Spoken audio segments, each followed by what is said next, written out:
नमस्कार, मी प्रियंका.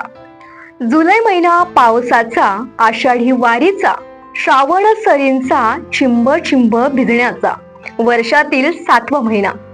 यावरती पत्रकार देवनाथ गंडाटे यांनी एक कविता लिहिलेली आहे. चला तर मग या कवितेचा आपण आस्वाद घेऊयात. जुलै मास उत्सवाचा, मेघ श्रावण सरींचा. जुलै मास उत्सवाचा, मेघ श्रावण सरींचा, जप शिवनामाचा, आषाढात विठ्ठल वारीचा. जुलै मास गारव्याचा, रंगीबेरंगी हसण्याचा. जुलै मास गारव्याचा, रंगीबेरंगी हसण्याचा, चिंब चिंब भिजण्याचा, चिखल मातीत खेळण्याचा. जुलै मास मान्सूनचा, पावसाळी गीत गाण्याचा. जुलै मास मान्सूनचा, पावसाळी गीत गाण्याचा, शेतात धान पेरणीचा, हिरव्यागार निसर्गाचा. धन्यवाद.